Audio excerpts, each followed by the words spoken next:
homens, grandes líderes que tiveram encontro com o Senhor. Acho que esse aqui é o cerne aqui da questão da vida do apóstolo Paulo, o encontro que ele tem com o Senhor. A palavra ela diz, né? Se pois o Filho vos libertar, verdadeiramente sereis livres. Já no versículo 32 do mesmo capítulo 8 de João, diz assim: e conhecereis a verdade, e a verdade vos libertará. Então o apóstolo Paulo, que até então ele era chamado de Saulo, ele era um homem muito inteligente. Ele não passou a ter todo aquele conhecimento após ter o encontro com Cristo. Ele foi um homem separado, um homem que estudou, criado, doutrinado aos pés de Gamaliel, um homem que guardava a palavra, que guardava os princípios, um homem que era entendedor, uma linhagem dos fariseus.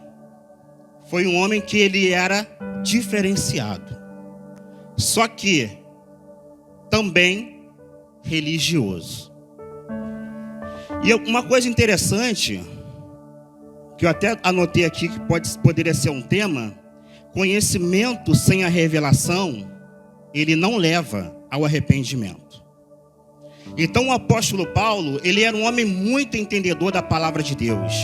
Ele era tão entendedor que para você guardar os princípios, para você guardar a palavra, para você tentar combater doutrinas falsas, você precisa minimamente conhecer a sua doutrina, porque senão você não combate aquilo que você desconhece. Então ele era um homem muito sábio, mas, porém, religioso. E ele tem um encontro com o Senhor que muda toda a história dele.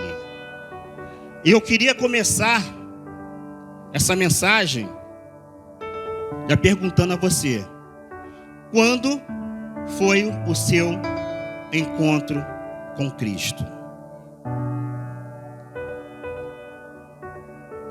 Parece uma pergunta clichê, mas às vezes nós nos pegamos tendo atitudes de religiosos, guardando princípios, não que não devamos guardar, sim, mas queremos às vezes nos colocar na posição de juízes, sendo que Deus ele nos colocou enquanto embaixadores do reino, e embaixador é aquele que vai fazer a ponte entre aquele que está fora da sua jurisdição, da sua nacionalidade, de modo que, se algum dia você for para Portugal, Lucas foi para Portugal, se qualquer problema que acontecesse com ele, apesar da facilidade com o idioma, lá tem a embaixada brasileira.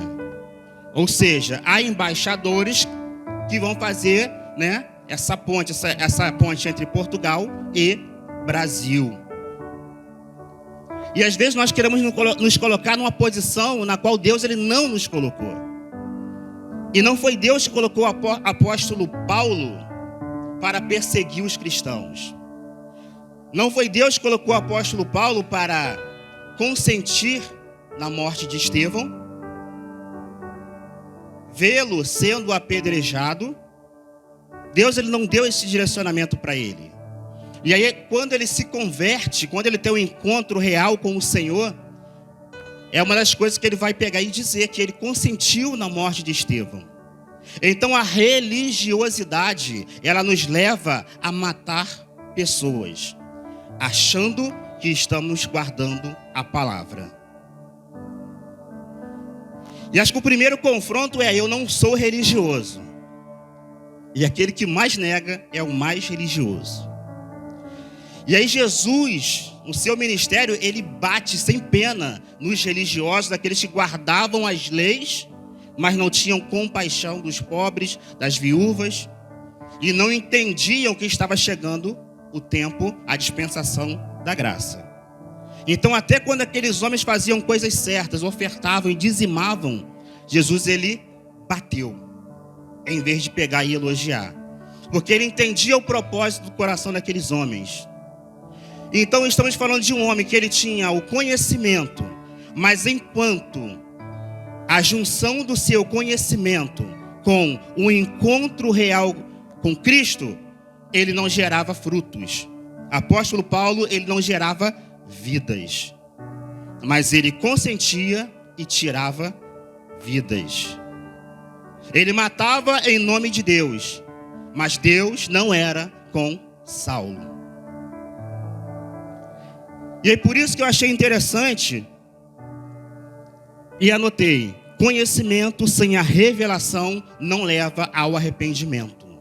Então, todas as vezes que aquele homem chegava, Saulo, lá vem o Saulo, as pessoas já sabiam que era para açoitar, perseguir, colocar no cárcere e também consentir na morte daqueles que anunciavam as boas novas. Então era um homem que onde ele chegava, ele trazia o medo, ele trazia o pânico, ele trazia o desespero, ele trazia o caos para aqueles que anunciavam o evangelho.